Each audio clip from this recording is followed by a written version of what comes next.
Alrighty, so news of the week episode on this Wednesday and a day before Thanksgiving, which means that we're getting ever so closer for the MLS playoffs to resume. I know it's been crazy the fact that we have had this long break, but finally the international break is over and these MLS game is about to once again start in the second round. Though I won't be blaming for people that forget that the playoffs have begun again. I've already made a video talk about the biggest criticism in terms of this playoffs and the fact that it feels like this playoffs is being split into two parts, with the first part before the international break and then the second part being later, and then everybody forgot that the second part still exists and we still haven't crowned an MLS Cup champion for this season.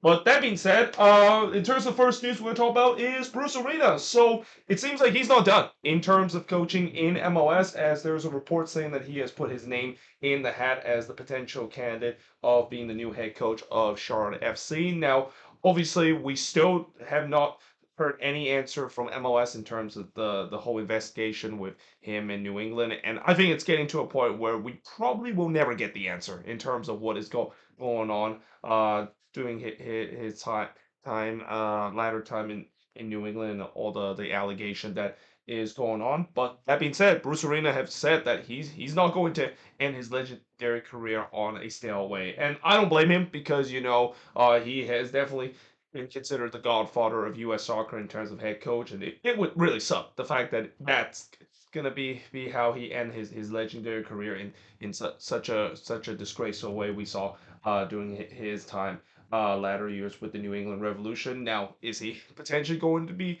fit well with Charlotte? I mean, who knows? And I think that the one thing that I don't know if this will fit for him to be the new head coach of Charlotte is mainly because I think he's also want to have maximum control. He not only want to be the head coach of the team, but he also want to be the sporting director. He wants to be the guy that control the decision in terms of the players that he want to sign. That's what he did during his time with New England. And for Charlotte, their current sporting director is Zoran Caneta, and I don't think he wants to give that power to Bruce Arena, and that could potentially create a bit of a conflict if Bruce Arena potentially is listed as the rightful candidate to be the new head coach of Charlotte. I mean, Charlotte have already mentioned they're only in the beginning stage of looking for their new head coach to replace Christian Latanzio, but Bruce Arena is definitely one of those names that is thrown on. And I also won't be surprised other teams might look to trying to get Bruce Arena, considering, I know Bruce Arena is 72 years old. He's winding down his times as a head coach in MLS, but he's still a good head coach in MLS. I mean, during his time with New England, he's been able to get that team to multiple playoff appearances, even got them all the way to the Eastern Conference final. So yeah, this is still a household name, and a name that I think that a lot of these head coaches that or a lot of these new teams that are looking for head coaches and looking for instant success, I'm hoping Bruce Arena will bring that to them.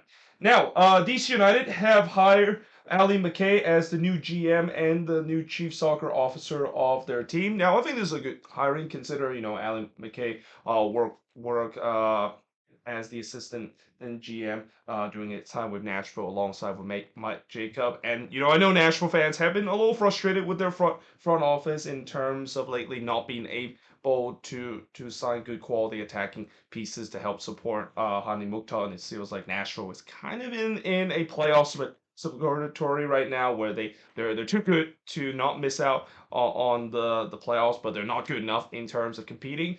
But I will say that he's done a great job in terms of launching that Nashville team, and really from the get go, launching that team to be a relatively successful team. I mean, as much as I know Nashville fans are going to be disappointed of how the playoffs have been, don't forget, they made it all the way to the Leeds Cup final, and they were just a penalty kick away of beating Inter Miami and ending that Hollywood script kind of ending for Inter Miami and Messi winning their first trophy. So during his time with Nashville, he's done a really good job. We'll see if he can replicate that now he's with DC United.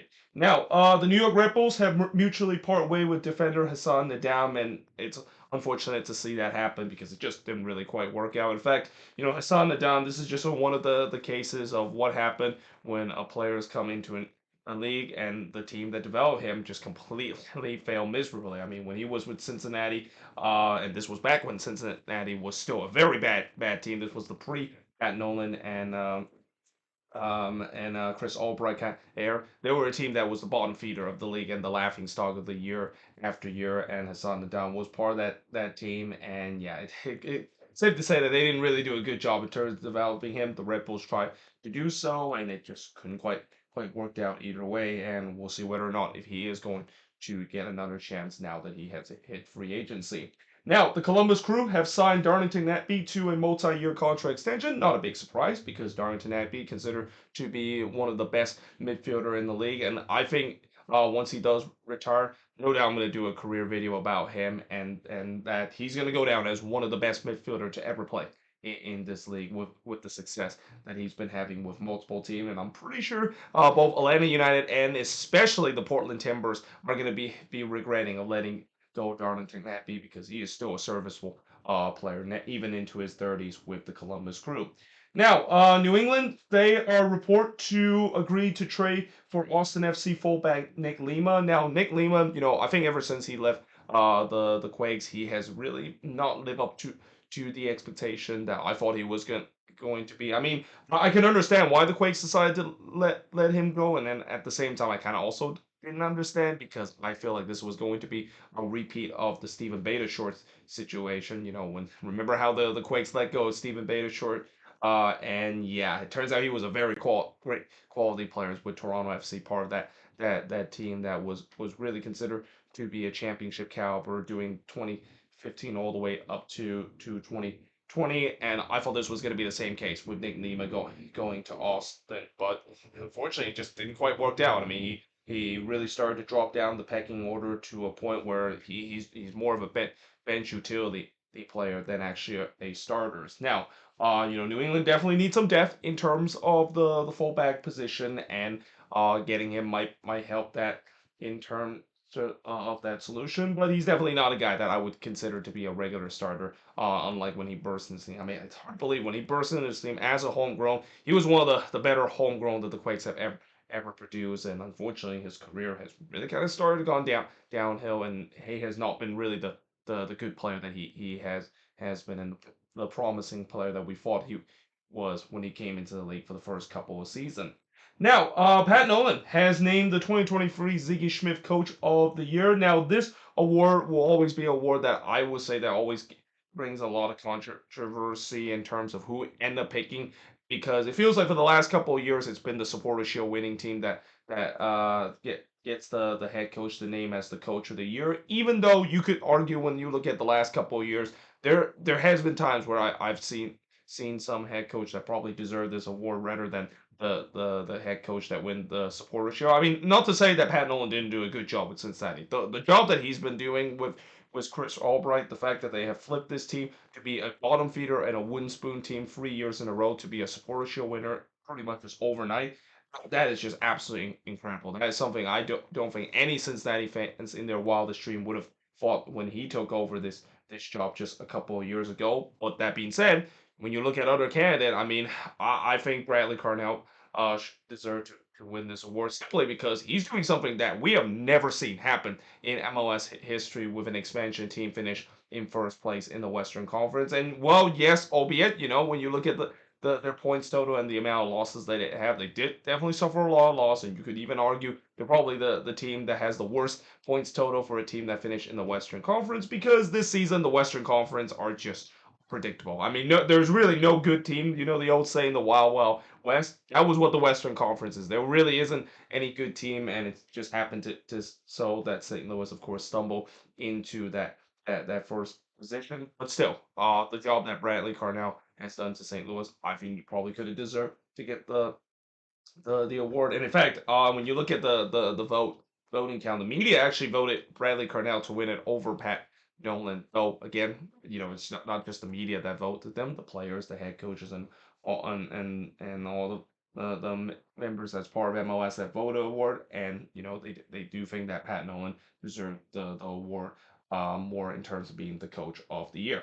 Now, moving on into the next news. So the CONCACAF Nation League Finals bracket has now been set. So it looks like we're gonna have the U.S. playing against Jamaica after the U.S. beat Trinidad and Tobago over two legs in the quarterfinal. Jamaica actually knocked out Canada in the quarterfinal in a dramatic second leg tie that we saw at BMO Stadium. Mexico, they of course will be playing in the other quarterfinal. I forgot who they play in that semifinal match, but deep down, CONCACAF are just praying that. Oh, actually, now that I remember, I think they're playing Panama in terms of the semifinal. But deep down that MLS, or not MLS, but CONCACAF it really wants to make sure the U.S. play Mexico at AT&T Stadium in Arlington, because what better way to have another U.S. versus Mexico game at Jerry World than have it once again in the Nations League final, because something tells me if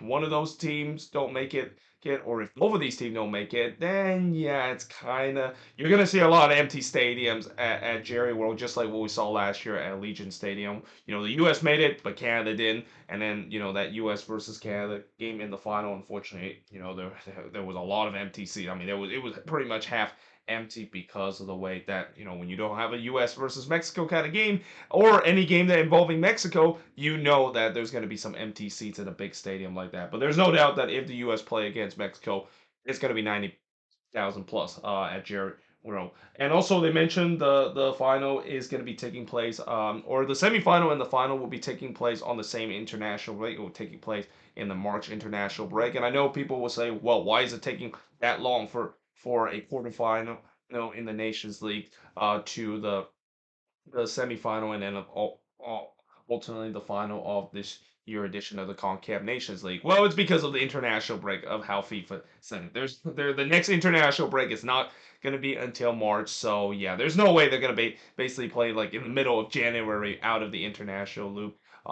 In a competition that CONCACAF will say that it's just as big of a deal as what we see in the Gold Cup. I mean, we only please better the name Nations League because we want to copy what UEFA basically doing with their own Nations League and stuff like that.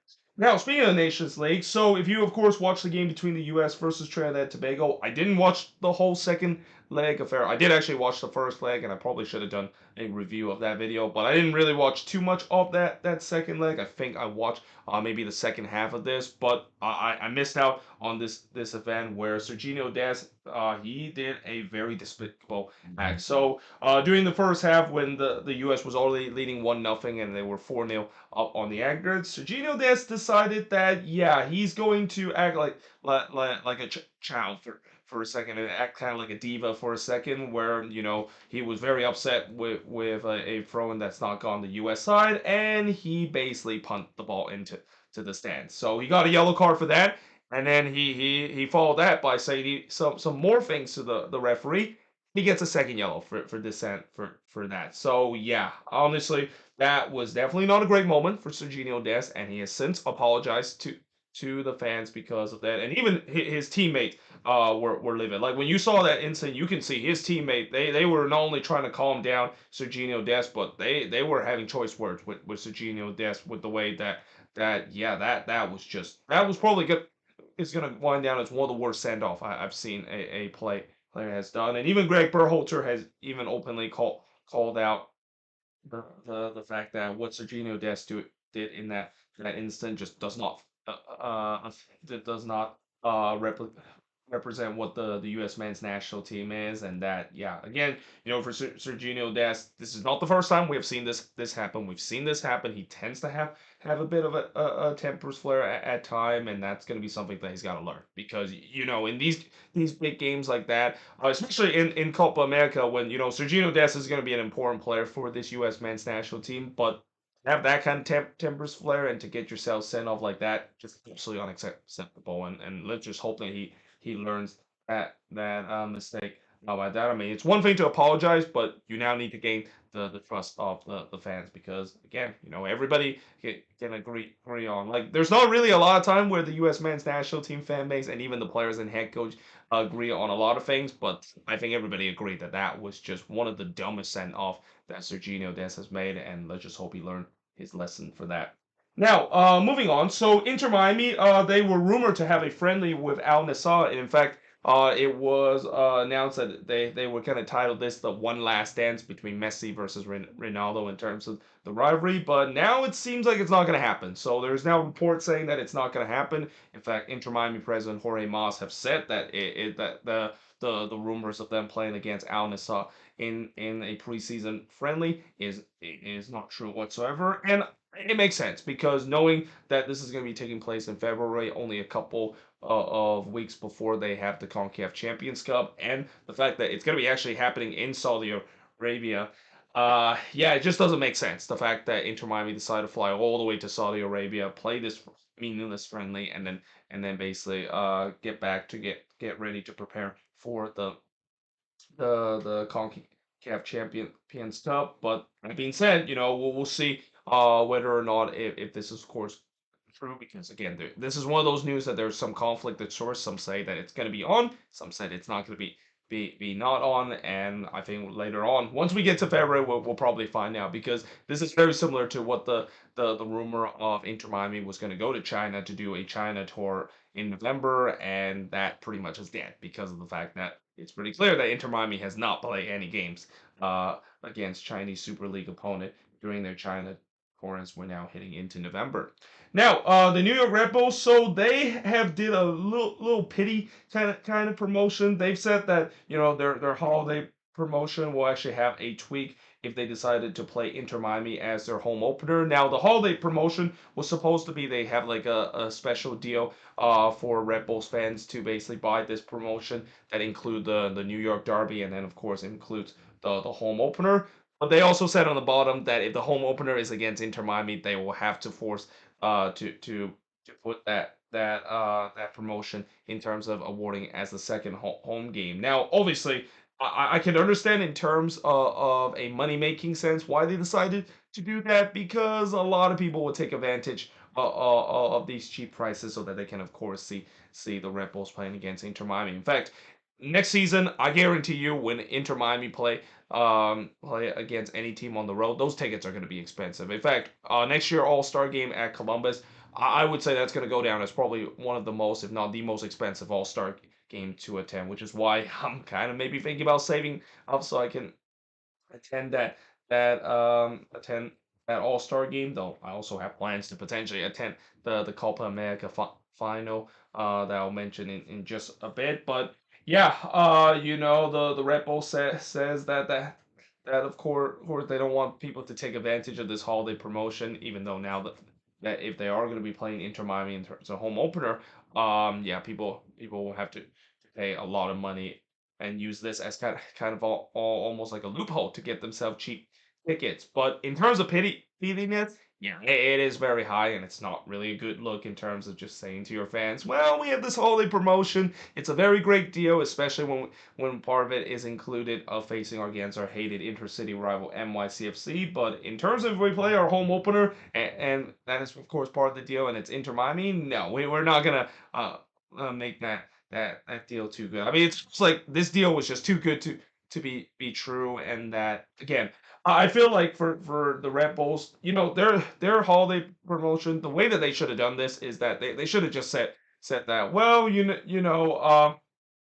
gonna have this in the New York Derby, but we'll also have like a war in terms of other games that are not involving Inter Miami, like kind of like selective games that they are of course playing in the Eastern Conference, and you can say that Inter Miami is not one of those opponent that is part of the selective games. But either way, it's just not a good look whatsoever, and Red Bulls fans are rightfully upset about this because yeah, I mean I want to buy this promotion, but it feels like it's absolute pittiness. The fact that no, I have a chance to attend the home opener, and then now I don't have a chance to attend the home opener because they're playing Inter Miami in terms of their home opener.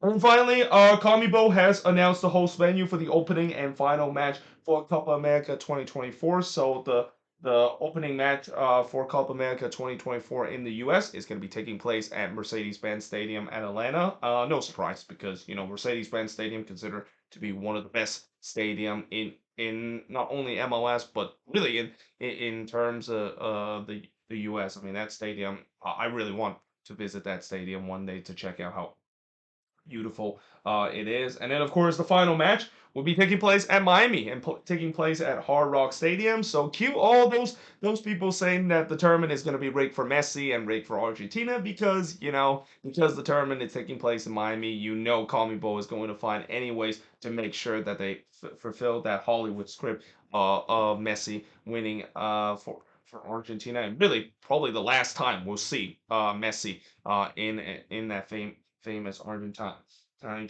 shirt and winning a tournament for his home country in the city that he plays in his club level. But yeah, this is definitely one thing that I'm looking forward to. I mean, Copa America. I'm planning to attend a couple of these games. I think Levi Stadium is going to be one of those venues that's going to be included. I mean, they probably will have to because obviously Levi Stadium is one of the World Cup venue that they chose. And not to mention, back when Copa America was in the US in 2016, and that was Copa America Centenario, they chose Levi Stadium as the opening match of Copa America Centenario. And back then, it kind of makes sense because Levi Stadium was just opening, so they want to have that in the newest stadium. But nowadays, it just wouldn't make sense because Levi Stadium has been considered to be one of the worst new stadiums that has just opened in the past decade and even in this past century. There you have it. That is pretty much it in terms of looking at all these news that has happened in these past couple of days. Let me know in the comments below what do you think of these news. And as always, if there's any news I didn't mention here on this board, let me know in the comments below as always. But until then, hope you guys enjoyed this video. If you do, make sure you guys like, smash the subscribe button. And yeah, I of course will see you guys next time.